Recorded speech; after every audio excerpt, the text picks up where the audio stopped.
الحمد لله نحمده ونستعينه ونستغفره ونؤمن به ونتوكل عليه ونعوذ بالله من شرور أنفسنا ومن سيئات أعمالنا من يهده الله فلا مضل له ومن يضلل فلا هادي له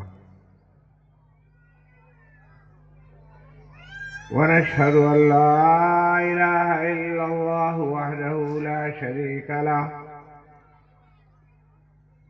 ونشهد أن سيدنا وحبيبنا وشفيعنا ومولانا محمدا عبده ورسوله صلى الله تعالى عليه وآله وسلم. اللهم ألهمنا مراشد أمورنا وأعذنا من شرور أنفسنا ومن سيئات أعمالنا. اللهم اغفر لي واغفر لي رب اشرح لي صدري ويسر لي أمري واحلل عقدة من لساني يفقهوا قولي. رب زدني علما. أما بعد فقد قال الله تعالى في القرآن المجيد والفرقان الحميد: أعوذ بالله من الشيطان الرجيم. بسم الله الرحمن الرحيم.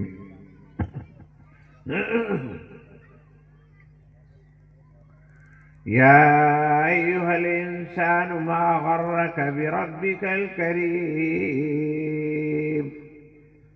الذي خلقك فسواك فعدلك في أي صورة ما شاء ركبك.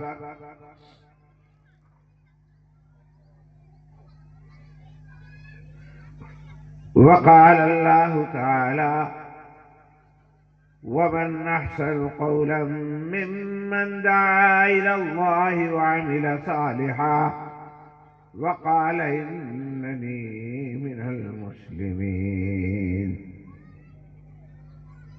صدق الله العلي العظيم.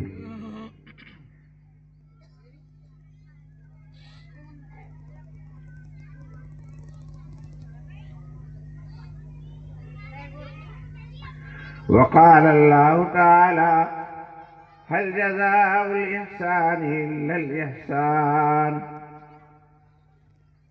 وقال النبي صلى الله عليه وسلم: الإنسان عبد الإحسان، أو كما قال.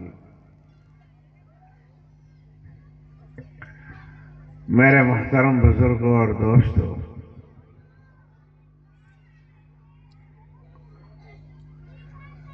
آپ حضرات کا جمع ہونا، اکٹھے ہونا، بیٹھنا، یہ عقیدت و احترام کی نسبت پر ہوا ہے. حضرت خواجہ صاحب کی عقیدت، احترام اور اپنے پیر مرشد کی محبت میں آپ جمع ہوئے.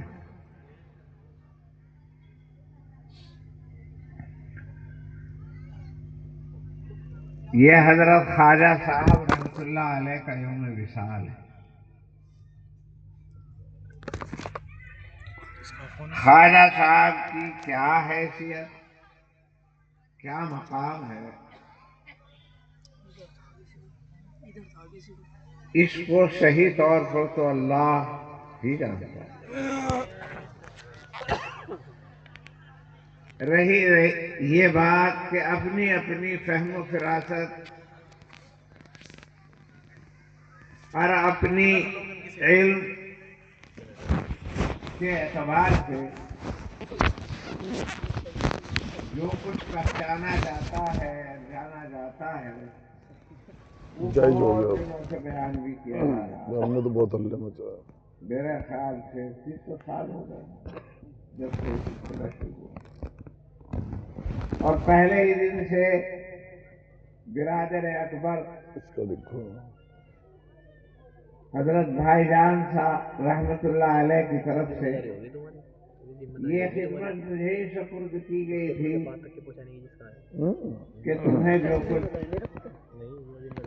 بتایا گیا ہے، پڑھایا گیا ہے، سکھایا گیا ہے، اور جو کچھ تمہیں حاصل ہوا ہے اپنے بڑوں سے، وہ لوگوں کے سامنے بیان کرو. محفل میری ہے، بیان تمہارا. کس کا ہے؟ تو ان کی زندگی میں زندگی بھر جو کچھ مجھ سے آیا ٹوٹے پھوٹے انداز میں بیان کرتا رہا.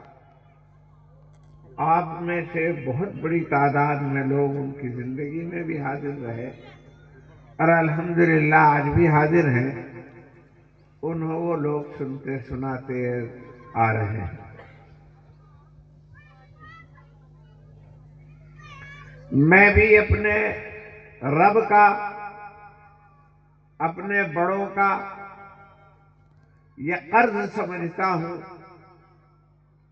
کہ مجھے جو اللہ اور اس کے رسول کی، دین کی، اچھائیوں کی جو باتیں ٹوٹی پھوٹی معلوم ہیں، وہ میں ان کے اور اپنے تعلق رکھنے والوں اور محبت رکھنے والوں تک پہنچا دوں. اس لیے یہ میری اپنے دل کی آواز ہوتی ہے، یہ میرے دل کی تمنا ہوتی ہے. محبتوں کا بدلہ محبتوں سے ہی دیا جاتا ہے. آپ حضرات کا یہاں آنا یہ بھی ایک یہی جذبہ لے کر کے آیا ہے کہ جو محبتیں آپ کو تھی، جو فیض اپنے پیر سے پہنچا، اس کا ایک طرح سے آپ قرض ادا کرنا چاہتے ہیں. قرض ادا کرنا چاہتے ہیں کہ آج بھی ہم بیٹھے ملے، ملاقات کریں اور کچھ ان کی نسبت سے بات کریں. میرے بزرگوں، ابھی یہ ہمارے محترم مہربان بھائی اشعار پڑھ رہے تھے. شروع میں انہوں نے حضرت خواجہ صاحب کے بارے میں کہا. کیا کہا وہ الفاظ تو یاد بھی نہیں رہے. کیا کہا تھا جی؟ حضرت خواجہ صاحب کے بارے میں جو چند شعر پڑھے تھے.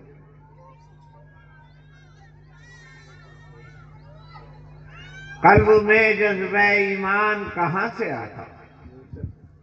آپ آتے نہ تو قرآن کہاں سے آتا؟ آپ آتے نہ تو قرآن کہاں سے آتا؟ یہ تو سرکار دو عالم کے بارے میں ہو گیا. یہ تو سرکار دو عالم کے بارے میں ہو گیا کہ ایمان جو ملا ہے تو سرکار کا صدقہ ہے.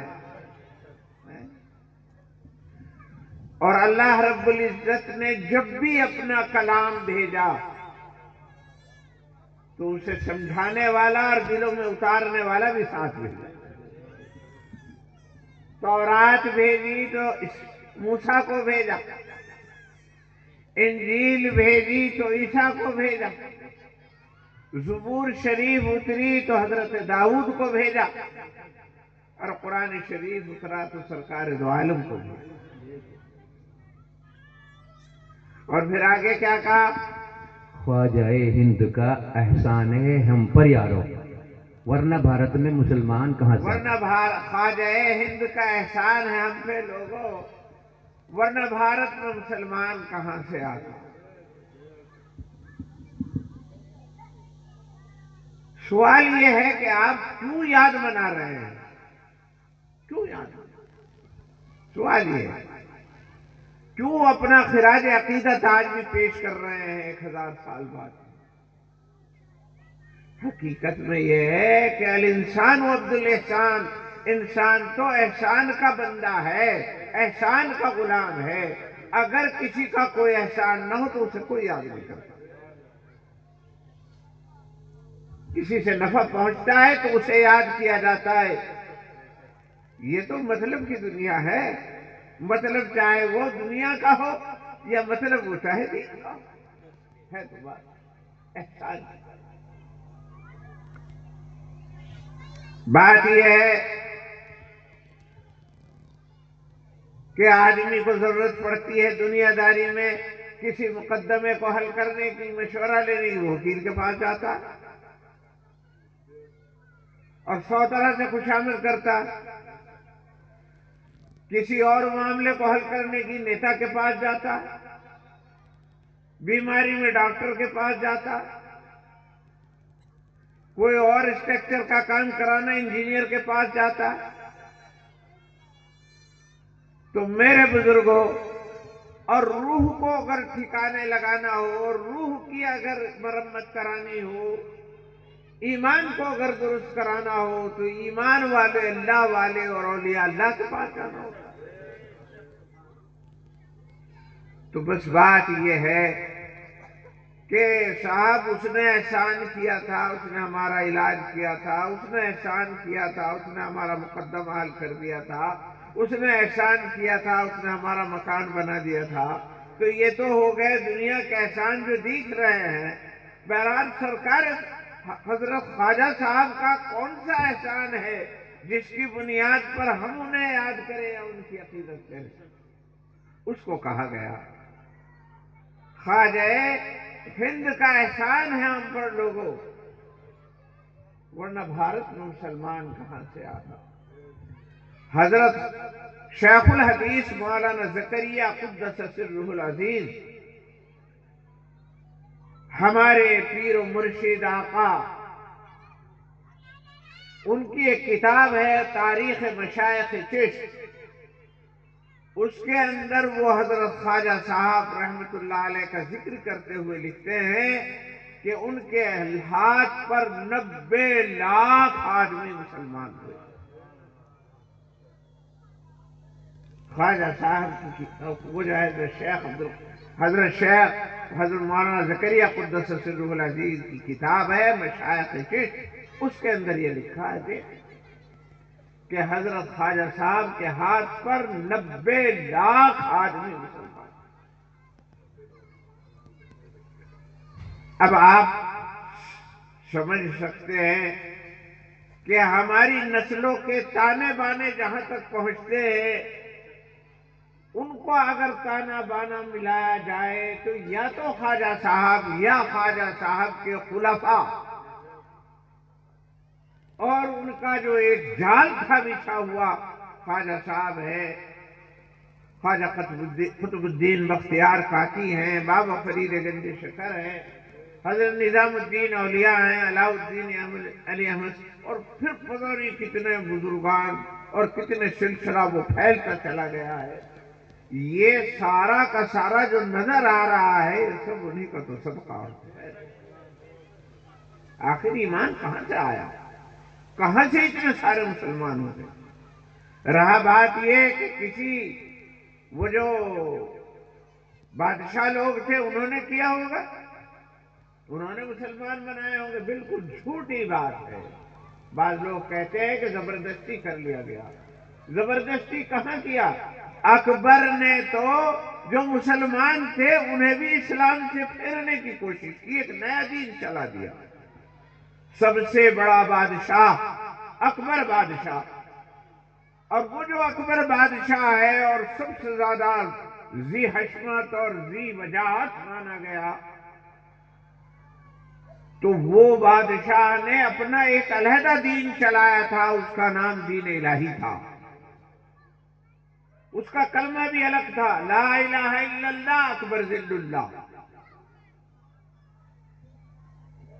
اس نے ملا جلا سا وہ کر لیا تھا ایک دین، اور اس پہ عمل بھی کیا کہ ہندوؤں سے بھی شادی کر لو اور مسلمان سے بھی کر لو، وہاں بھی جا کر کے بیٹھا ٹیک لو اور مسجد میں بھی چلے جاؤ، ہولی دیوالی بھی منا لو، اور صاحب مطلب یہ کہ وہ جو ہے عید اور بقرعید بھی منا لو. اس نے ایک اور بھی اس میں پتہ نہیں کیا کیا واحیات چیزیں تھی.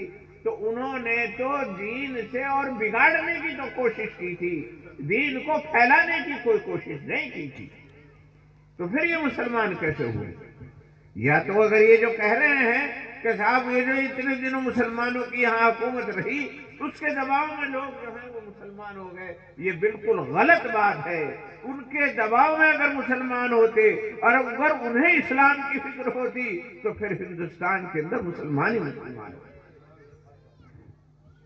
لیکن ایسا نہیں ہوا۔ یہ پھر ہوا کیسے؟ یہ صرف فقیروں کی وجہ سے ہوا ہے، یہ درویشوں کی وجہ سے ہوا ہے، یہ صرف صوفیہ کرام علماء اذان کی بنیاد پر ہوا ہے۔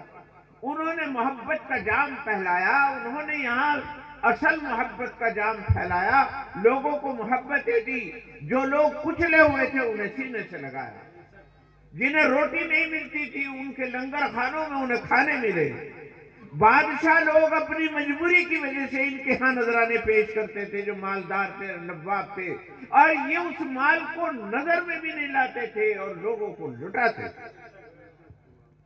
حضرت نظام الدین اولیاء رحمت اللہ علیہ، حضرت نظام الدین اولیاء رحمت اللہ علیہ کے یہاں اتنا بڑا مجمع، ہزاروں لوگ روزانہ کھانا کھاتے تھے، جسے کہیں روٹی نہیں ملتی تھی اسے وہاں روٹی ملتی تھی۔ اس زمانے میں جو کچلے ہوئے لوگ تھے، غریب تھے، فقیر تھے، ان کے دسترخوان پر بیٹھ کر کے کھانا کھاتے تھے۔ حضرت نے 10 بادشاہوں کا زمانہ پایا اور سب نے کوشش کی کہ حضرت سے ملاقات ہو جائے، مگر حضرت کسی سے ملاقات نہیں کرتے تھے، فقیروں کو گلے لگاتے تھے، غرباء کو گلے لگاتے تھے۔ ایک نے بہت زیادہ وہ کیا کہ میں چل دیا ہوں، آ رہا ہوں، تو حضرت نے اس کے جواب میں لکھا کہ فقیر نے اپنے گھر کے 2 دروازے بنوا رکھے ہیں، آپ ایک در سے آئیں گے تو میں دوسرے در سے باہر نکل جاؤں۔ اور حضرت کا عالم یہ تھا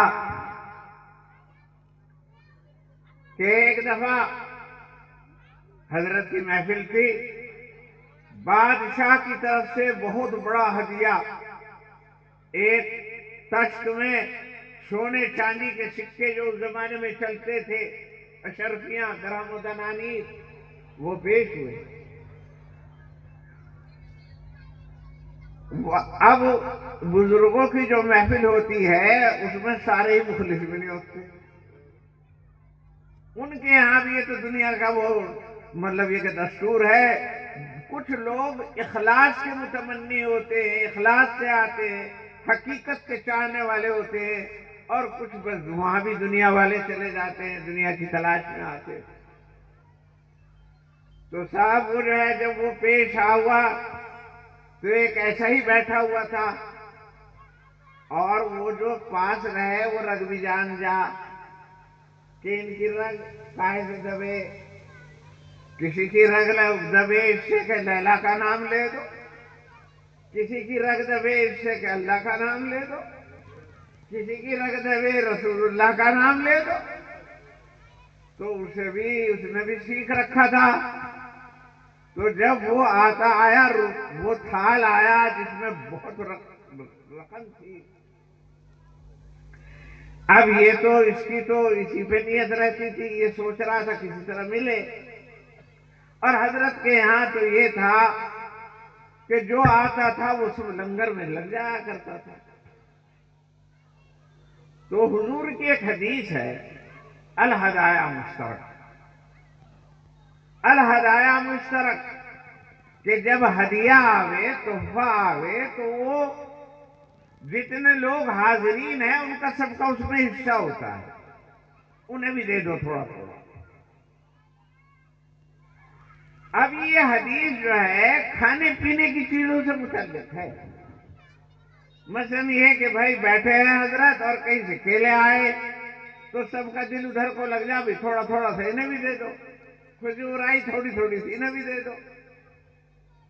تو حضور نے جو یہ فرمایا چونکہ آدمی کا دل لگ جاتا ہے اور ان کی بھی تمنا ہے، حضرت کے پاس آئی تو حضور کا بھی یہی معمول تھا، دودھ آتا تھا، دودھ یا کھجور آیا کرتی تھی یا کچھ کھانا، تو وہ حضور بھی تقسیم کر دیا کرتے تھے۔ لیکن یہ چیز ایسی نہیں ہے کہ وہ دوسری چیزوں کے بارے میں نہیں. مثلا جوتے آئے تو کیا جوتے بھی تقسیم کرے جائیں؟ یا کپڑا آیا تو کپڑا تھوڑا ہی تقسیم کیا جائے؟ وہ تقسیم کریں گے تو کسی بھی کام نہیں کرنے رہنے کا. تو یہ جو ویسی برتنے کی چیزیں ہیں ان کے بارے میں نہیں، بلکہ یہ حدیث جو ہے یہ کھانے پینے کی چیزوں سے متعلق ہے. مگر بہرحال حدیث ہے کہ صاحب جو چیز آوے وہ مشترک ہے. بلکہ بتا دوں درمیان میں بات روک کر کہ ایک دفعہ یہی بات پیش آئی تھی حضرت قاضی ابو یوسف، امام ابو یوسف جو امام اعظم ابو حنیفہ کے شاگرد ہیں، ان کی محفل میں بھی ایسا ہوا تھا کہ کہیں سے کچھ آیا تھا ہارون رشید کے یہاں سے، اور وہ جو ہے کسی نے وہ جو ہے جب وہ پیش کیا حضرت کو تو کسی نے بیٹھا ہوا تھا کہنے لگا الہدایا مشترک. مطلب یہ تھا کہ ہمارا بھی حصہ ہے اس میں. مگر حضرت تو امام تھے، عالم تھے، تو انہیں مسئلہ صحیح بتانا ضروری تھا. انہوں نے بتایا کہ اس سے متعلق نہیں ہے، یہ کھانے پینے کی چیزوں سے متعلق ہے، ہاں اس پہ نہیں ادرک. لیکن حضرت نظام الدین اولیاء رحمت اللہ علیہ تو فقیر تھے، درویش تھے، اور دنیا کی کوئی چیز کی محبت ان کے پاس کو بھی نہیں گزری تھی. اگر وہ حضرت کے پاس بھی رہتا جب بھی وہ لنگر میں ہی چلتا. لیکن اس آدمی نے جھٹ سے کہا الہدایا مشترک. جانتا تھا کہ حدیث سناؤں گا تو ان کی رد دب جائے گی. تو حضرت نے ذرا سے لمحے کے توقف کے بغیر فرمایا بلکہ تنہا مشترک. تو کہہ رہا سجھا نہیں، یہ سارا تیرا ہی ہے، بلکہ تنہا مشترک. اور حکم دیا خسرو اسے دے دو، سارا کا سارا دے. یہ مقام تھا ان حضرات کا. وہاں لوگ کھا رہے تھے، پی رہے تھے اور لٹایا جا رہا تھا. دنیا کا ان کی عقیدت، ان کی کرامت، ان کی وجہ سے بڑے بڑے بادشاہوں کا، نوابوں کا، رجواڑوں کا ان کے پاس ہدایہ اور تحفہ آتے تھے اور لوگوں کو تقسیم ہوتے تھے. تو وہ چیز جو لوگوں کو ایمان پر جب انہوں نے دیکھا کہ دنیا تو ہمیں پاس بھی نہیں آنے دیتی، اپنی عبادت خانے میں گھسنے نہیں دیتے تھے، آج بھی نہیں گھسنے دیتے. ذرا نیچ ذات کا کوئی آدمی اعلی ذات کے مندر میں گھس کے تو دیکھو، اور یہ اسے پاس بٹھاتے تھے آجا. اور ان کی محفل میں ہندو مسلم سب ہوتے تھے. مسلمان ہوا تو اسے کہہ دیا کہ صاحب تو اللہ اللہ کر، اسے کہہ دیا یا رحیم کا چاپ کر. سمجھے؟ تو بات یہ ہے کہ یہاں انہیں کھانے کو بھی ملتا تھا، یہاں انہیں عزت بھی ملتی تھی، یہاں محبت بھی ملتی تھی. یہ سبب تھا اسلام کے پھیلنے کا، یہ سبب تھا اسلام کے پھیلنے کا. جو یہاں مسلمان ہوئے ہیں وہ اس بنیاد پر ہوئے ہیں، اس بنیاد پر ہوئے ہیں. یہ بادشاہوں کا دباؤ نہیں تھا، یہ تلوار کا زور نہیں تھا. بہرحال میں عرض کر رہا تھا کہ حضرت خواجہ صاحب اور ان کے خلفاء، ان کے مریدین، ان کے سلسلے کے لوگوں نے یہاں محنت کی. تو یہاں محنت کی تو صاحب مطلب یہ کہ اسلام نظر آیا. اور یہ جو ہے آپ کے ادھر کے اور ادھر کے آباء و اجداد، یہ باپ دادا پر دادا، یہ پتہ نہیں کون کون سے لوگ، یہ جو ہے سارے کے سارے جو مسلمان ہوئے یہ اس طریقے سے مسلمان ہوئے اسلام کی دولت ان کی محنتوں کی بنیاد پر. ان کی محنتوں کی بنیاد. یہ وہ احسان ہے جس احسان کا قرض چکانا فرض ہے. اور اس کا فرض جس طرح ادا کیا جاتا ہے تو کبھی کبھی ہم ماڑے موٹے جو ذکر کرتے ہیں اور جو آتے ہیں اور محبت کا اظہار کرتے ہیں اس کی بات. یہ وہ احسان ہے جو بہت بڑا احسان ہے ان حضرات اکابرین اولیاء امت کا اور صوفیاء کرام کا، کہ ان کی بنیاد پر ہی یہ سارا سب کچھ ملا. یہ قرآن، یہ حدیث، یہ تصوف، یہ واعظ و تقریر اور یہ نصیحت ہے، یہ قرآن پاک کی تلاوت ہے اور یہ نغمے اور یہ نعتیں اور یہ مجلسیں اور یہ محفلیں اور یہ ذکر، یہ لا ملجا ولا منجا من اللہ الا الیہ، اور یہ جو سارا کچھ ہو رہا ہے یہ سب انہی حضرات، اگر ان کا نہ ہوتا تو انہی پہ کہاں سے ہوتا، پیر صاحب پہ ہی کہاں سے ہوتا اگر ان کا نہ ہوتا؟ یہ تو سارا کا سارا یوں ہی سلسلہ بہ سلسلہ اور سینہ بہ سینہ منتقل ہوتا آ رہا۔ تو میرے بزرگوں، یہ وہ احسان ہے، یہ وہ احسان ہے جسے چکانے کے لیے کچھ نہ کچھ کرتے ہوتے ہیں۔ تھوڑی سی بات اور میں عرض کروں اچھی طرح سمجھنے کے لیے کہ آخر یہ احسان اتنا بڑا احسان کیوں ہے؟ یہ احسان اتنا بڑا احسان کیوں ہے کہ آج تک یاد رکھا جائے؟ میرے بزرگوں، یہ احسان اتنا بڑا احسان کیوں ہے کہ اللہ رب العزت نے جب ہم اس پوری کائنات کو دیکھیں، غور سے سنو بات کو اور سمجھنے کی کوشش کرو۔ اگر پتہ نہیں کچھ طالب علم بھی ہے کیا پڑھنے والے ہیں، یہ اتنی بڑی کائنات بنائی اللہ نے، آسمان و زمین، چاند اور سورج، جتنے، یہ تو کچھ بھی نہیں۔ یہ چاند اور سورج اور یہ زمین، زمین کتنی بڑی، اجی جہاز میں یہاں سے وہاں تک، یعنی عرب تک تو جانے کا بہت سارے لوگوں کو اتفاق ہوئی۔ اور عرب کتنی، عرب کوئی کنارہ نہیں ہے، بہت قریب ہے۔ امریکہ میں ہی جاؤ تو 12 گھنٹے کا سفر ہے، اور وہاں تک تو 4-5 گھنٹے میں پہنچ جاتے ہیں، تو پھر دیکھو وہ کتنی دور ہوگا۔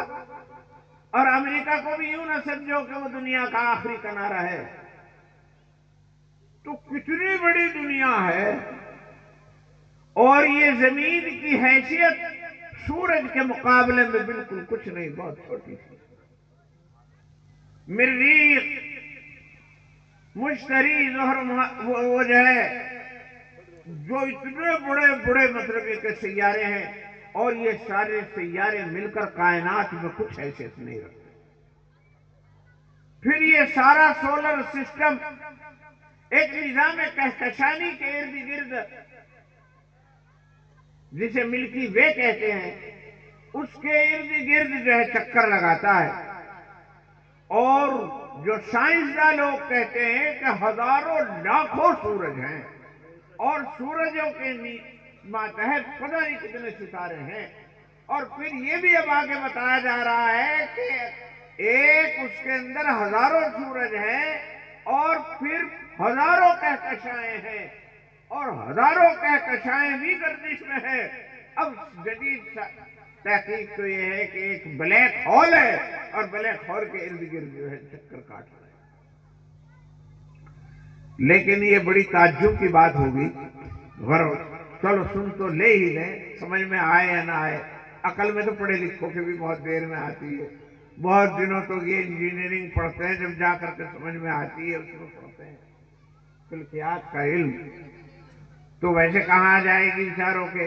لیکن چلو سن لو، اتنی بڑی کائنات کے اندر آج تک کے علم کے اعتبار سے جو بلیک ہول تک پہنچ گئے ہیں، انہیں ایک بھی سیارہ، ایک بھی ستارہ ایسا نہیں ملا جس پر زندگی موجود ہو۔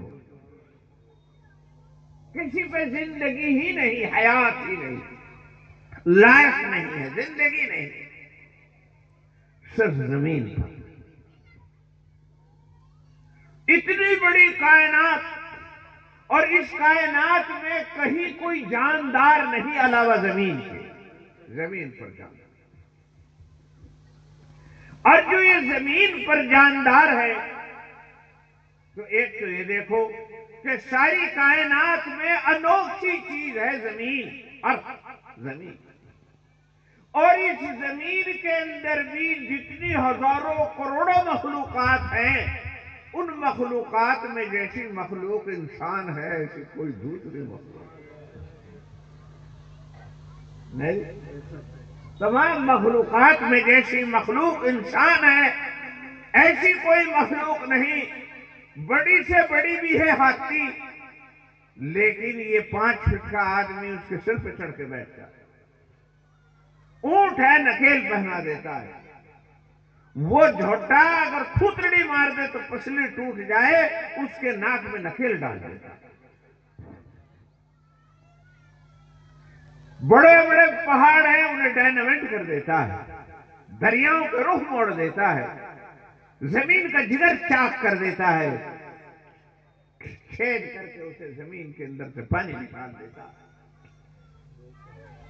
دیکھی بات مخلوق, لیکن ایسی کوئی مخلوق نہیں جو بغیر پروں کے ہواؤں کو اڑتا ہو, جو بغیر کسی ونگ کے زمین وہ جو ہے سمندروں میں تیرتا ہو, جو زمین میں گھس جاتا ہو, جو آسمانوں پہ چڑھنے کی کوشش کرتا ہو. ایسی کوئی مخلوق نہیں جیسا کہ یہ انسان. تو ساری کائنات میں سب سے عجیب ماسٹر پیس زمین, سمجھے؟ اور زمین کے اوپر کیا ہے؟ کیوں؟ اس وجہ سے کہ حیات اس کے اوپر ہے, کسی پر حیات نہیں. زندگی کسی پہ نہیں, زندگی ہے تو زمین پر. اور زندگی تو کیڑی میں بھی ہے, زندگی مکوڑے میں بھی ہے, زندگی تو ہاتھی میں بھی ہے, لیکن زندگی اور حیات بھی ان تمام مخلوقات میں جیسی حیات انسان کی ہے ایسی کسی کی. اور یہ انسان جو اس قدر ماسٹر پیس, اس کی آنکھ ایسی, یہ دوربین سے آسمانوں کی بات دیکھ رہا ہے, کانوں سے یہ مریخ کی آواز سن رہا ہے, یہ پوری کائنات کے نقشے کاغذ پر بکھیر رہا ہے, قلم سے بنا رہا ہے. یہ انسان, اسے انسان کس نے بنایا خود انسان کو پتا نہ ہو تو یہ کس قدر تعجب کی بات. انسان بنایا, ایسی عقل دی, ایسی فراست دی, ایسے کان دے دیے, ایسا دل اور دماغ دے دیا, ایسا سسٹم دے دیا کہ صاحب کسی کے پاس ایسا سسٹم نہیں. بایولوجی کا علم پڑھو تو پتہ چلے گا کہ انسان کا سسٹم کس قدر عظیم سسٹم ہے. اس کے گردے جیسے دوسروں کے گردے نہیں, اس کا دل جیسا دوسروں کا دل نہیں, اس کے دماغ جیسا کسی کا دماغ نہیں, اس کے قد جیسا کسی کا قد نہیں, اس کے چلنے جیسا کسی کا چلنا نہیں, اس کے بولنے جیسا کسی کا بولنا نہیں, اور اس کے کام جیسا کسی کا کام نہیں. یہ جو اتنا شاندار انسان بنایا گیا تو یہ خود بن گیا یا کسی نے بنایا؟ اگر بنایا تو اس کو پہچاننا ضروری ہے یا نہیں؟ تو انسان تو ہے تھا, سب کچھ کر دیا تھا, مگر اسے پتا نہ ہوتا اگر نبی آخر الزمان نہ ہوتے کہ تیرا بنانے والا کون ہے. اگر نبی نہ ہوتے تو قرآن کہاں سے نازل ہوتا؟ یہی تو تھا اس کا شعر کا مطلب. قرآن آیا, اس نے کہا اے سوچ, پہاڑوں کو ڈھونڈنے والے, آسمان میں کمندے ڈالنے والے, دریاؤں میں تیرنے والے, ہواؤں جہازوں پر اڑنے والے, ذرا یوں بھی کبھی تیرے سوچا کہ تیرا رب کون ہے؟ تجھے پیدا کس نے کیا؟ کس نے دی تجھے آنکھ؟ قرآن نے کہا یا ایھا الانسان ما غرک بربک الکریم الذی خلقک فسواک فعدلک فی ای صورت ما شاء رکبک.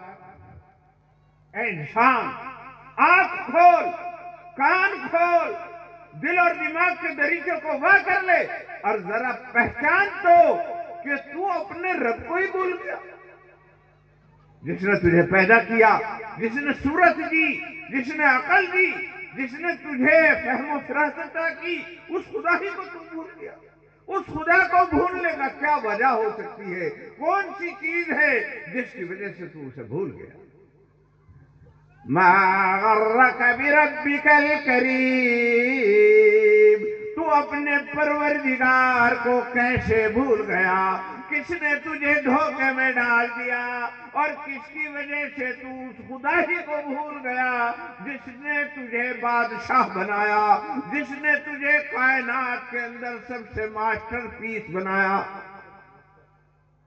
تجھے انسان بنایا، تجھے زمین کا تاجدار بنایا، تجھے عقل دی، فراست دی، صورت دی، شکل دی، دل دیا، دماغ دیا، تجھے جو ایسا بنا دیا، تجھے لیے زمین بنائی، ایسی زمین ایسی چیز کسی کے لیے نہیں بنائی۔ یہ جو سب کچھ بنایا تو اس خدائی کو بھول گئے۔ تو میرے بزرگوں، انسان تھا، خدا کو نہیں پہچانتا تھا، خدا کو نہیں جانتا تھا، خدا کو نہیں مانتا تھا۔ اللہ نے سب کچھ دے دیا تھا، عقل دے دی تھی، فراست دے دی تھی، کہا تھا کہ سورج کے اندر اور زمین کے اندر غور کر اور مجھے پہچان، مگر نہیں پہچانا۔ تو پھر اس نے ایک اور احسان کیا، اس نے اپنے نبیوں کو بھیج دیا کہ چلو یہ نہیں سو رہا، یہ سو رہا ہے، یہ غفلت میں ہے، ذرا اسے اٹھاؤ، بیدار کرو، تم سمجھاؤ۔ اس نے سرکار وہ جو ہے اپنے قاصد بھیج دیے، اپنے نمائندے بھیج دیے، اور نمائندے بھی وہ جو اپنے جگر کے ٹکڑے یعنی انبیاء علیہ السلام کو، اور انہیں اس نے ان کے ساتھ بھی برا سلوک کیا، کسی کو پتھر مارے، کسی کو ڈنڈے مارے، کسی کے گردن کٹوا دی، کسی کے آرا چروا دیا، کسی کو سلی پہ چڑھا دیا، کسی کو کچھ کیا، کسی کو کچھ کیا، لیکن بہرحال وہ لگے رہے اللہ کے بندے، وہ لگے رہے اور انسانوں کو سمجھاتے رہے، بجھاتے رہے، چراغ انہوں نے بہرحال جلا دیے، لوگوں کو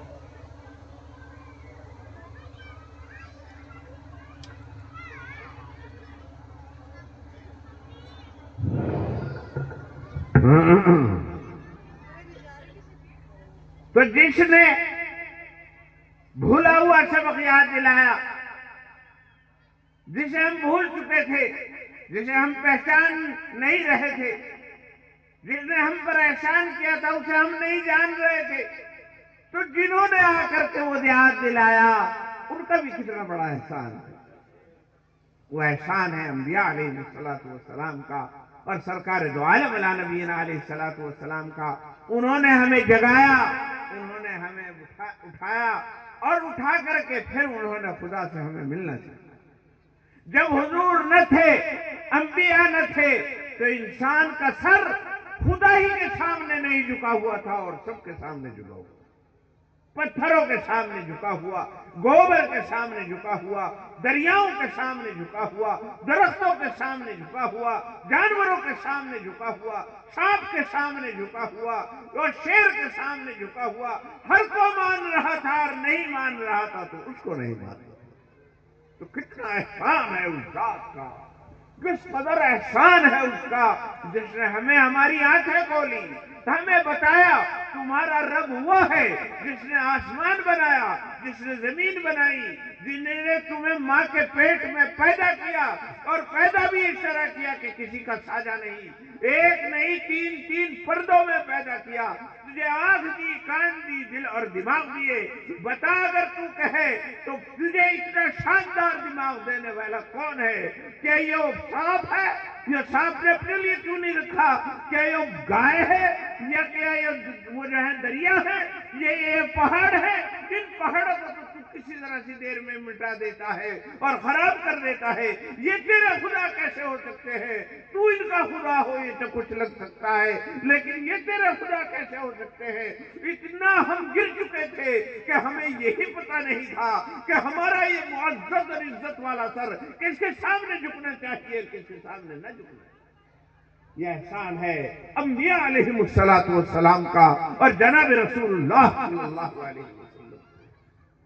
انہوں نے ہمیں بتلایا، اور انسان کو بتلایا کہ ساتھ تمہارا رب کون ہے. انہوں نے بتلایا، انہوں نے قرآن کی آیت سنائی. یا ایھا الانسان ما غرک بربک الکریم الذی خلقک فسواک فعدلک فی ای صورت ما شاء رکبک. اتنا بڑا کاریگر، اتنا بڑا کاریگر کہ تقریباً 5 ارب یا 7 ارب انسان ہے دنیا کے اندر. سب کو ہاتھ دیے، ہاتھوں میں انگلیاں دی، انگلیوں کے اندر نشان دیے. آج سائنس اس نتیجے پر پہنچی کہ ایک آدمی کے انگوٹھے میں یا انگلی میں جو نشان ہے دنیا کے 7 ارب انسانوں میں سے دوسرے کے ساتھ ملتا نہیں. کیسا انجینئر ہے وہ، اور کون سے کارخانے میں انگوٹھے تیار ہوئے. جہاں جاتے ہیں ہم، وہاں گئے تو وہاں دبئی کے ایئرپورٹ پر اترے تو انہوں نے ہماری آنکھ کا بھی لیا. میں نے کہا بھئی یہ کائے کے لیے؟ اب تو یہ پاسپورٹ بنوانے گئے تھے وہاں بھی لیا. پہلے وہ یہ شروع میں وہاں ہوا تھا. میں نے کہا یہ کیا ہے؟ انہوں نے کہا کہ آنکھ کے اندر بھی کوئی مطلب وہ ہوتا ہے، کوئی نشان ہوتے ہیں، اور ساری کائنات کے اندر ہر آدمی کا نشان بالکل الگ. وہ پہچانتے ہیں کہ یہ دہشت گرد تو نہیں، وہ تو نہیں، فلاں تو نہیں. تو میرے بزرگوں ذرا دیکھو تو اس کی کاریگری کس قدر بڑا کاریگر ہے. اتنے بڑے کاریگر کو جتنے اتنی حکمت کے ساتھ بنایا ہے، اتنی حکمت کے ساتھ بنایا ہے، اس خدائے کارساز کو انسان بھول جائے، اس سے بڑا ظلم اور کیا ہو سکتا ہے. اسے یہ تو پتا ہو ڈی این اے کیا چیز ہے، اسے یہ تو پتا ہو کہ یہ انگلیوں کے نشانات کیا ہیں، اسے یہ تو پتا ہو کہ آسمان میں کتنے ستارے ہیں، اور اسے یوں پتا نہ ہو کہ اس کا بنانے والا کون ہے. تو اس سے زیادہ ظلم و ستم کی کیا بات ہو سکتی ہے. یہ احسان ہے جناب رسول اللہ صلی اللہ علیہ وسلم کا. اور احسان کبھی تو ایک آدمی ایک پر احسان کرتا ہے، اور کبھی ایک آدمی ایسا سلسلہ چھوڑ جاتا ہے کہ اس سلسلہ بسلسلہ اس کا فیضان پہنچتا ہے. تو یہ انبیاء کرام، علماء اعظام، صحابہ کرام، اہل بیت اطہار، اولیاء اللہ، صوفیاء اور علماء ایک سلسلہ چھوڑ گئے ہیں جناب رسول اللہ صلی اللہ علیہ وسلم. اور انہوں نے زمان و مکان کا کوئی حصہ ایسا نہیں چھوڑا جہاں پر ان کے دین کے اور اس بات کے داعی نہ پہنچ گئے.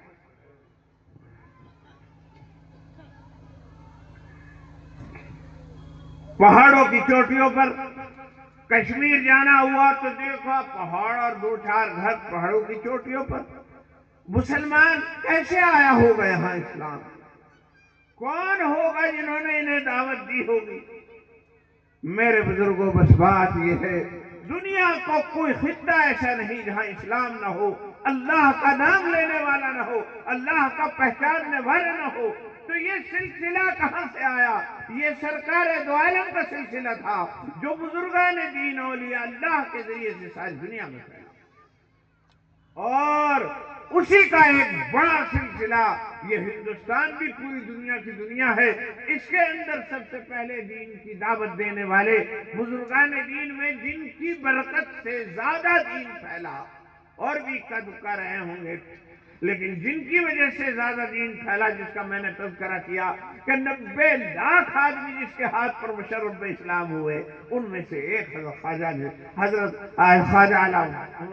خواجہ معین الدین چشتی اجمیری رحمت اللہ علیہ ہے. اور بعد کے لوگوں کا نام لیا جائے تو وہ بھی تو وہی ہے، انہی کا سلسلہ، انہی کے مرید، انہی کے خلیفہ اور انہی کے سلسلے کے لوگ ہیں، اور ان کا عمل بھی انہی کے حصے میں لکھا جائے گا. حقیقت میں یہ ہے کہ بڑوں کو ہی اس کا ثواب ملتا ہے. تو میرے کہنے کا مطلب یہ ہے کہ یہ وہ قرض ہے کہ ہم ناخواندہ تھے، ہم نہ آشنا تھے اپنے رب سے اور نہیں پہچانتے تھے اپنے رب کو اور نہیں پہچانتے تھے اپنے آقا کو، انہوں نے اس سے ملانے کا کام کیا۔ اور ایک بات اور، ابھی یہ تلاوت کر رہے تھے قاری صاحب،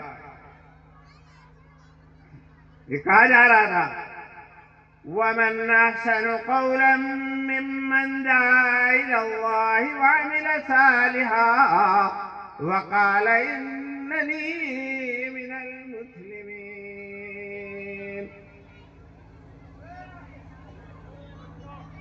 دنیا میں تو بڑے بڑے لوگ ہوئے، کسی نے تاج محل بنایا، لال قلعہ بنایا، اور صاحب مطلب یہ کہ وہ اشوک کی لاٹ بنا دی اور اہرام مصر بنا دیے اور بڑے بڑے پل بھی بنائے، ان کا بھی چلو وہ بھی کسی نہ کسی کام آتے ہیں، وہ بھی احسان ہے۔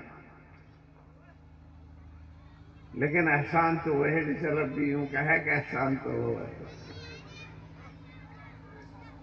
اچھا تو وہ ہے جسے اللہ کہے کہ یہ اچھا ہے، جسے اللہ کہے کہ یہ سب سے اچھا ہے، اور اس سے اچھا کون ہوگا؟ اچھا تو وہ ہے۔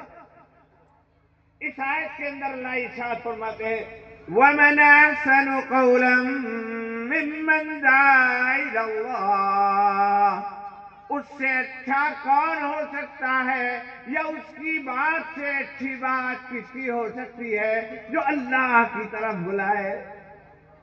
اللہ جو اللہ کی طرف بلا رہا ہے، اس سے اچھا کوئی نہیں ہو سکتا۔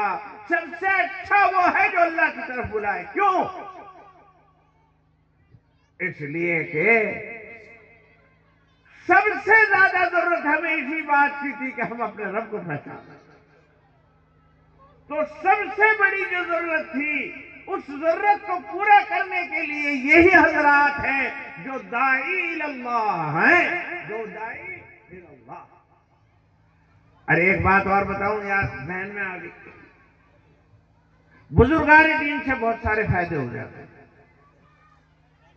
بزرگان دین سے یہ بھی فائدہ ہو جاتا ہے، ان سے دعا کرا لیتے ہیں، ہمارے کام بگڑے ہوئے بن جاتے ہیں۔ کبھی بیماری میں کرا لیا، کبھی کہیں اور میں، کبھی کہیں اور میں، وہ بھی کام ہو جاتا ہے، وہ بھی نفع ہے، بہت بڑا نفع ہے۔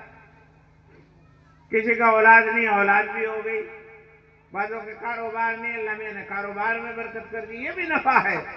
لیکن اس نفع کو قرآن نے نہیں کہا، قرآن نے نہیں بتلایا کہ بڑا نفع یہ ہے کہ ان بزرگوں کی وجہ سے تمہارے ہاں اولاد ہوتی ہے، یہ اللہ نے نہیں بتایا، کیونکہ بہت بڑا ہے، چھوٹے موٹی بات کا کہاں ذکر کرتا۔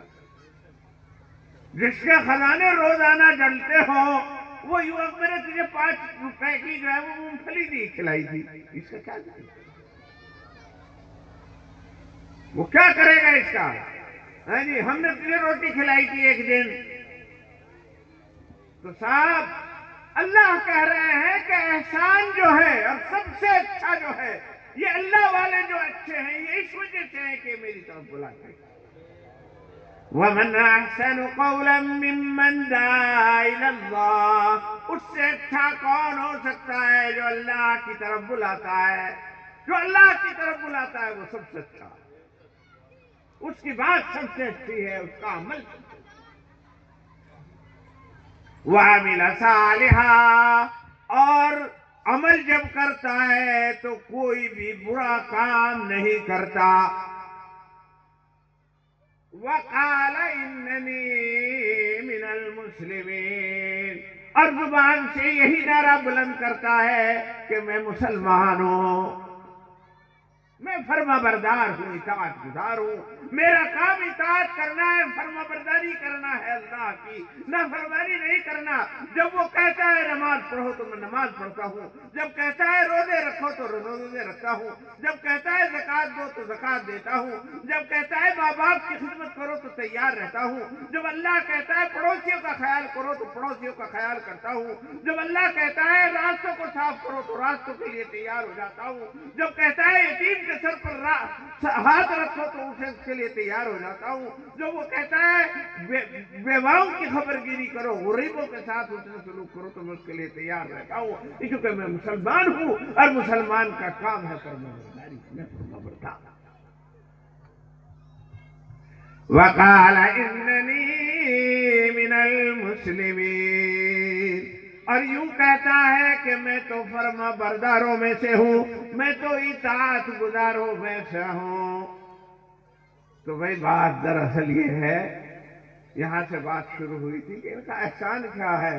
ان کا احسان یہ ہے کہ انہوں نے ہمیں خدا سے ملایا، خدا کا سبق پڑھایا، ہمیں قرآن پڑھایا، ہمیں دین پڑھایا، ہمیں اللہ سے ملنا سکھایا، ہمیں اللہ کے سامنے جھکنا سکھایا، اللہ کی نماز پڑھنا سکھایا، ہمیں اللہ کے لیے روزے رکھنا سکھایا، ہمیں یتیموں کے سر پر ہاتھ رکھنا سکھایا، ہمیں بیواؤں کا اور غریبوں کا خیال رکھنا سکھلایا، ہمیں راستوں کی صفائی کرنی سکھلائی، ہمیں ایک دوسرے سے محبت کرنا سکھایا۔ یہ احسان ہے۔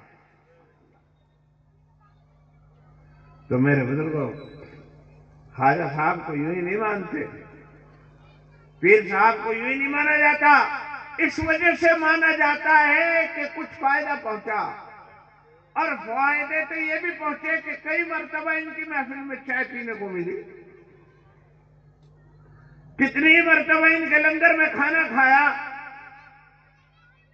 خواجہ صاحب کے بھی اور اوروں کے بھی اور اوروں کے بھی۔ لیکن میرے بزرگوں، یہ فائدے تو اتنے چھوٹے ہیں کہ ان کا کیا ذکر کیا جائے۔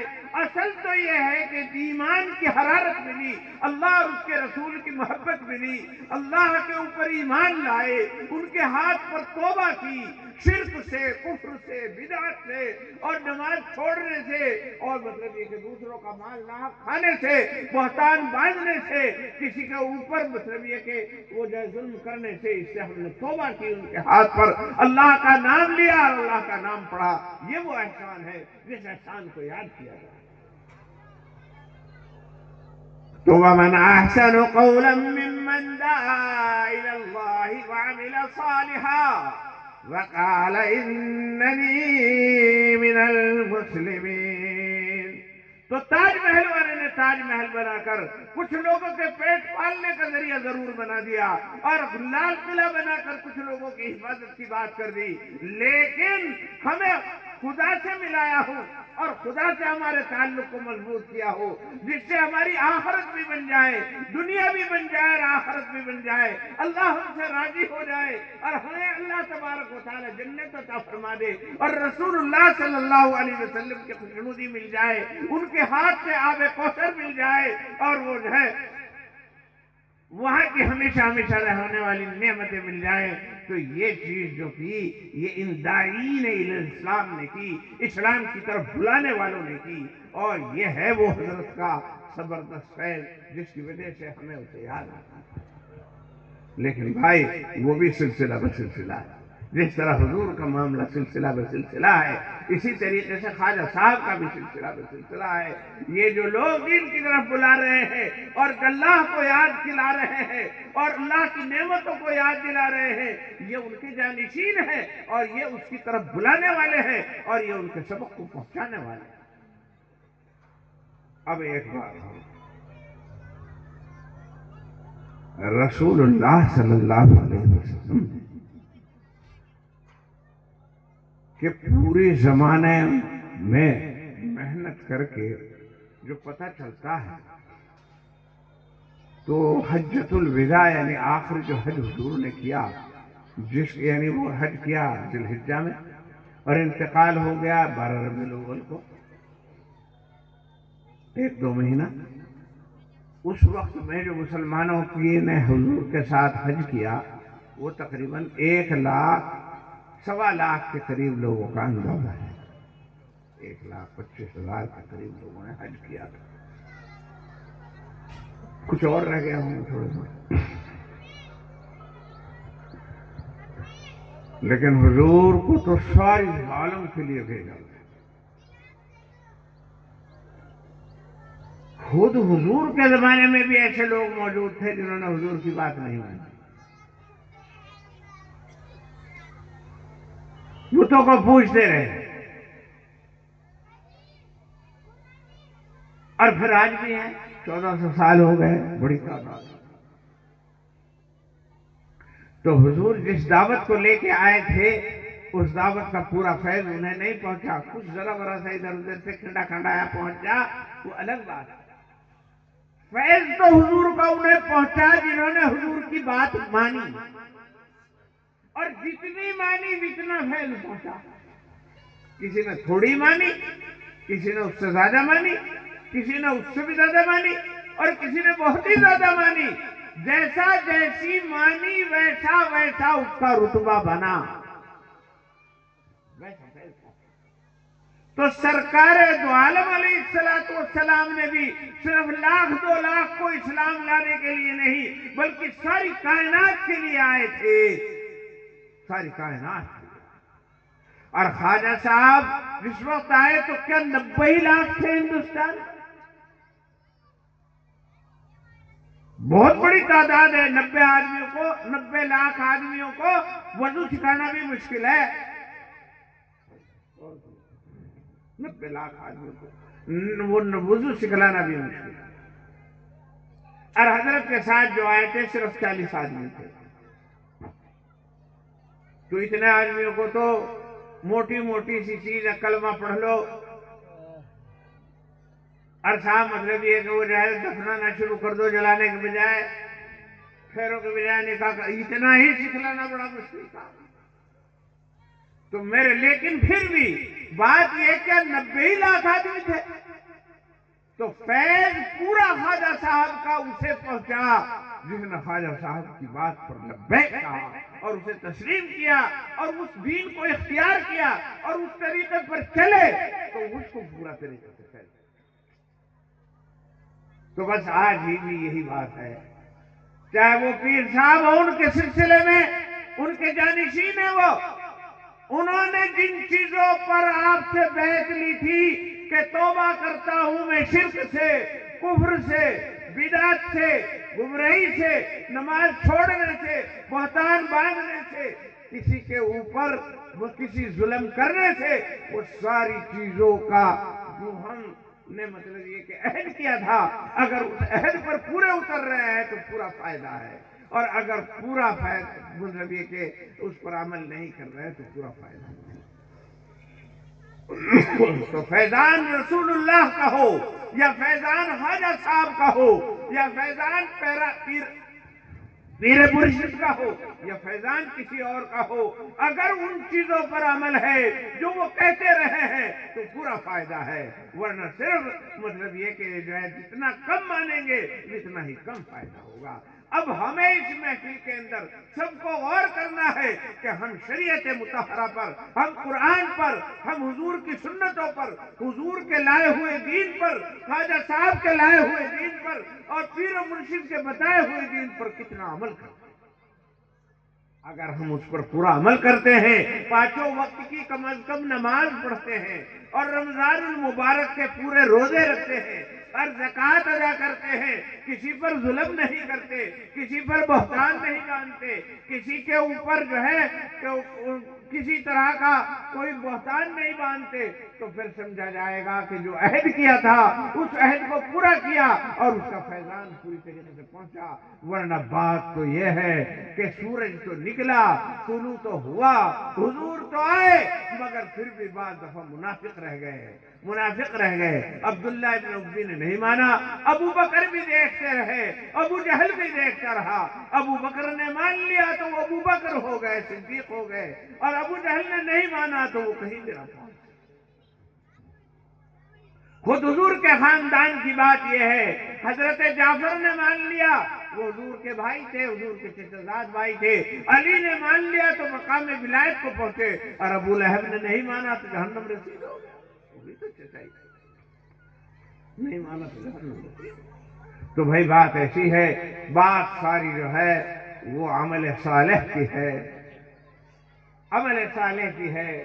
یہ تو سب کچھ ہے، اللہ بھی ہے، رسول اللہ بھی ہیں، خواجہ صاحب اولیاء اللہ بھی ہیں، بزرگان دین بھی ہیں. لیکن اگر ہمارے اندر عمل نہیں ہوگا تو ہمیں پورا فائدہ نہیں ہوگا. اگر عمل ہوگا، یقین ہوگا، پہلا چیز یقین، پھر دوسری چیز عمل ہے، اس کے اوپر مطابق زندگی گزاریں گے تو انشاءاللہ دنیا میں بھی کام آئے گا اور آخرت میں بھی کام آئے گا. بس مجھے سب کچھ کہہ کر آپ کو یہی یاد دلانا تھا کہ آپ جس خواجہ صاحب کی بات کر رہے ہیں ان کی بات ایسی تھی کہ ایک دفعہ پوچھا کہ حضرت استقامت کسے کہتے ہیں؟ تو حضرت نے ارشاد فرمایا استقامت اسے کہتے ہیں کہ فرشتے 40 سال تک دفتر لیو پھرو جائیں کہ تو اس کی گناہ لکھیں اور 40 سال تک اسے ایک بھی نافرمانی نہ ملے. اسے کہتے ہیں استقامت. ابھی پڑھ رہے تھے نا ان الذين قالوا ربنا الله ثم استقاموا تتنزل عليهم الملائكة. جو یوں کہتے ہیں کہ ہمارا رب اللہ ہے، یعنی لا الہ الا اللہ کہتے ہیں، اور پھر اس کے اوپر استقامت اختیار کرتے ہیں، جم کر کے رہتے ہیں، تو ان کے اوپر فرشتے اترنے لگتے ہیں اور ان کی مدد کا پورا وعدہ کرتے ہیں. اللہ تخافی ولا تحزنی، تمہیں ڈرنے کی ضرورت نہیں، تمہیں کسی خوف کی ضرورت نہیں، ہم پیچھے پیچھے ہیں.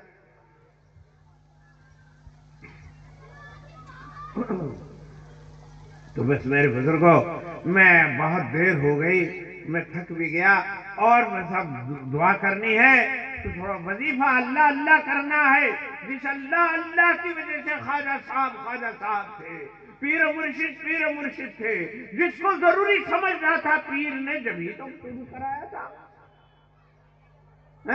یہ جھمیلا سارا کس لیے کیا گیا کہ اللہ کی طرف آئیں، اللہ کو یاد کریں، اللہ کا ذکر کریں. ایک دفعہ تو کم از کم یہاں بیٹھ کر کے پڑھیں، اور پھر یہیں بیٹھ کر نہیں، اپنے اپنے گھروں کے اندر بھی تسبیحات پڑھنی چاہیے. اپنے گھروں کے اندر تسبیحات پڑھیں. میری بس آپ سے یہ درخواست ہے، اور میری یہ درخواست نہیں بلکہ ان کی ترجمانی ہے بڑوں کی، کہ میں آپ سے اس بات کا وعدہ لے کر کے اپنے آپ کو خوش کرنا چاہتا ہوں. میں نے جو کچھ مجھے ذاتا تھا میں نے آپ تک پہنچایا، اب آپ بھی میرا دل خوش کیجئے.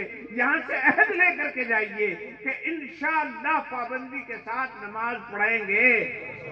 کہو بھائی انشاءاللہ. بھائی سب بتاؤ، دل سے بتاؤ، کون کون لوگ نماز پڑھیں گے پابندی کے ساتھ؟ اگر خواجہ صاحب کا فیضان چاہتے ہیں اور سلسلے کا فیضان چاہتے ہیں، رسول اللہ کے گروہ میں شامل ہونا چاہتے ہیں، اور اپنی آخرت اور دنیا کو سنوارنا چاہتے ہیں، تو نماز پہلی چیز ہے. نماز کی پابندی کرنی ہوگی، چاہے کچھ بھی ہو جائے نماز ضرور پڑھنی. اور جب نماز پڑھیں گے آپ کیا پڑھیں گے؟ اللہم اہدنا الصراط المستقیم، اے اللہ ہمیں سیدھے راستے پر چلنے کی توفیق عطا فرما. اب آپ یوں تو نہیں کہنے کہ اس راستے پہ اس راستے پہ اس راستے پہ، تو جانے اپنا آپ کون سا سیدھا راستہ آپ اس سے مانگ رہے ہیں. تو وہ جو ہے گیند جو ہے آپ کے اس میں ہے، تو صاحب مطلب یہ کہ اے اللہ ہمیں سیدھے راستے پہ چلنا. تو بھائی نماز پڑھا کرو. اور رمضان المبارک کا روزہ، رمضان کا مہینہ آ رہا ہے. کوئی میری رمضان میں آپ سے ملاقات نہیں ہو سکتی. میں اپنے تمام ان حاضرین کو جو میرے بھائی جان سے تعلق رکھتے تھے، اس مجمع میں موجود ہیں تعلق رکھنے والے، میں ان سے دل کی گہرائیوں کو یہ بات پہنچانا چاہتا ہوں، جو روزہ چھوڑ دیں اس کا ہی دین میں کیا حصہ ہے. خدا کے لیے ڈرو، خدا کے لیے ڈرو. جس نے کھانے کے لیے منہ بنایا، جس نے ہضم کرنے کے لیے آتے بنائی، اگر اس منہ میں کینسر ہو جائے، اس آنکھ میں السر ہو جائے تو کون بچانے والا ہے؟ دن بھر رات بھر کھاؤ اور 11 مہینے کھاؤ، لیکن اللہ کا حکم ہے کہ رمضان المبارک میں نہ کھاؤ. تو میرے بزرگوں، میرے دوستوں، میں اپنے کسی غرض سے نہیں، آپ کے روزہ رکھنے سے مجھے کوئی لینا دینا نہیں، لیکن مجھے ہے تو آپ کی محبت کی وجہ سے یہ ہے. اگر آپ کو دکھ پہنچا اور اگر اللہ آپ سے ناراض ہوا اور اس نے آپ کو پکڑ لیا اور اس نے آپ کو گرفتاری کر لی، تو پھر ہمیں بھی تکلیف ہوگی، اور شاید ہماری بھی پکڑ ہو کہ تم نے بات پوری طرح پہنچائی یا نہیں پہنچائی. اس لیے میں کہہ رہا ہوں سب لوگ اس بات کا عہد کریں کہ رمضان المبارک میں ایک روزہ پابندی کے ساتھ رکھیں گے. کہو انشاءاللہ. ہاتھ اٹھا کر تمہارے کسی پہ ظلم نہیں کریں گے، کسی کو مارو نہیں. اگر تم طاقت میں ہو تو کسی کو مارو نہیں. اللہ رب العزت بہت بڑے ہیں، وہ تمہارے سے بھی بڑے ہیں. تم مارو گے تو تمہارا بڑا تمہارا منہ توڑ دے گا تو کیا ہو. اور اگر تمہیں تکلیف پہنچے تو مایوس نہ ہو، اللہ رب العزت بہت بڑے ہیں، وہ سہارا دینے والے ہیں، وہ آپ کے ساتھ سہارا دیں گے۔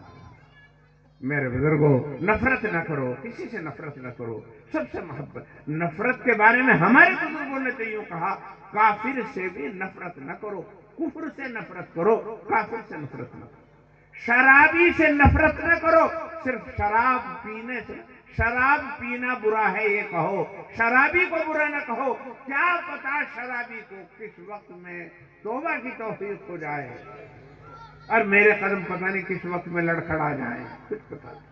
اس لیے یوں کہو شراب پینا برا ہے، وہ آدمی فلاں آدمی زید یہ بہت برا ہے، ایسا نہ کہو۔ تو میرے بزرگوں، نفرت نہ کرو بروں سے بھی، انہیں قریب لاؤ، ان کے قریب جاؤ، ان سے انہیں کھلاؤ پلاؤ، انہیں اپنے اخلاق سے مانوس کرو اور انہیں دین کی دعوت دو۔ تم دائی بنا کر کے بھیجے گئے ہو، اگر تم دائی بن گئے اور دین کی طرف بلانے والے بن گئے تو حضرت خواجہ صاحب کی جماعت میں آپ کا حشر ہوگا۔ اللہ تبارک و تعالی مجھے اور آپ کو پوری امت مسلمہ کو عمل کرنے کی توفیق عطا فرمائے۔ ایک دفعہ ویسے ہی بات کہہ رہا ہوں، اس کی بات نہیں ہے، اللہ عجب سے تکبر سے حفاظت فرمائے، کسی ریاکاری کی نیت سے نہیں کہہ رہا ہوں۔ ایک دفعہ بھائی جان کے ساتھ اجمیر شریف جانا ہوا تھا، بہت پہلی بار، تو چونکہ میں تو شرعی انسان ہوں تو بھائی جان نے وہ پوچھا 2-3 دن قیام رہا، کچھ ہوا؟ میں نے کہا نہیں۔ اب وجہ کیا؟ وجہ یہ ہے کہ وہ کچھ لوگ جو وہاں رہتے ہیں وہ الٹی سیدھے سے الفاظ بولتے رہتے ہیں جو ہمارے کان دل میں نظم نہیں ہوتے، یہ کر دیو اور وہ کر دیو اور یہ کر دیو اور وہ کر دیو، وہ جھاڑو اور یہ اور وہ ہمارے سے ہضم نہیں ہوتے۔ تو انہوں نے کہا کہ تم اگر انہیں سنو گے تو کچھ نہیں ہوگا، اسے یوں سوچ لو کان بند کر کے جاؤ، مگر کان بند کس طرح ہوں تو آوازیں آتی رہتی ہیں۔ پھر انہوں نے میرے لیے تجویز کیا کہ مسجد میں بیٹھ جاؤ، حضرت کے پیروں کی طرف مسجد ہے، ادھر بیٹھ جاؤ اور وہاں سے مراقب۔ تو وہاں بیٹھے تو کچھ لذت آئی۔ پھر جب آخری وقت تھا، یہ بھی تھے انہی کے ساتھ گئے، تو وہ جو ہمارا ہوٹل تھا وہ ہوٹل کی بالکنی سے حضرت کا خط نظر آتا، تو آخری جو مطلب سلام پڑھا اس بالکنی سے کھڑے ہو کے سوچا، تو وہاں تو کوئی شور و شراب نہیں تھا، وہ تو اپنی وہ تھی، وہاں تو نظر آ رہا تھا، انہیں بلکہ تقاضا ہو رہا تھا جلدی چلو گاڑی کھڑی ہے جلدی سے۔ اس وقت میں بھائی جان بھی تھے، ہم بھی تھے، تو وہاں سے مطلب یہ کہ ایک خصوصی کیفیت اللہ رب العزت نے پیدا کی۔ اس وقت جب حضوری کی کیفیت ہوئی تو یہ ہوا کہ اگر ہم سے محبت ہے، جو ہمارا مشن ہے دین کو پھیلانا، اللہ کے دین کی طرف بلانا، اس کے لیے کام کرو۔ ہم نے عہد کیا کہ جب تک ہمارے جان میں جان رہے گی ہم اللہ کا وہ کلمہ، رسول اللہ کا وہ کلمہ جس کے لیے تمام صحابہ، تمام اولیاء اللہ، تمام اہل بیت اور یہ صوفیاء کرام در بدر پھرے، ان میں سے کوئی بھی اپنے گھر میں نہیں تھا، یہ سارے دوسری طرف دور دراز کے، ہجرت کی زندگی، اور انہوں نے پوری زندگی اس کے لیے لگا دی۔ میں نے کہا جیسی کیسی بھی اپنا چاہتا ہے اپنی ساری انرجی اس کے لیے خرچ کرتے، اللہ کا فضل ہے، اللہ کا کرم ہے۔ ویسے تو حق تو کس سے ادا ہوتا ہے، بس یہ ایک یہ تحفہ تھا، ایک وہ مطلب یہ کہ عنایت تھی، ایک اشارہ تھا، تو وہ مجبور کرتا ہے آپ حضرات کبھی آنے پر اور آپ کو یہ سب کچھ بتانے پر، اور مطلب یہ کہ جو جذبہ تھا از دل خیزت ور دل ریزت، دل سے اٹھتا ہے، دل پر پڑتا ہے، تو یہ وہ چیز ہے، وہ محبت کا تحفہ جو آپ تک مطلب یہ کہ پہنچانے کی بات ہے۔ اللہ تعالیٰ مجھے بھی اور آپ کو بھی پوری امت مسلمہ کو عمل کرنے کی توفیق عطا فرمائے۔ سچے بنو، اچھے بنو، پاک بنو، محبت والے بنو، اللہ والے بنو، نمازی بنو، روزہ دار بنو، زکوٰۃ دینے والے بنو، غریبوں اور فقیروں کا خبر رکھنے والے بنو۔ اللہ رب العزت تمہارا محافظ ہوگا، ہمارا بھی کچھ پتہ نہیں کئی دن کی بات ہے، کئی مرتبہ تو مر کے جی لیے ہیں، اللہ کو جب تک منظور ہے اس وقت تک کی بات ہے۔ اللہ تعالی عمل کی توفیق عطا فرمائے۔ وآخر دعوانا ان الحمدللہ۔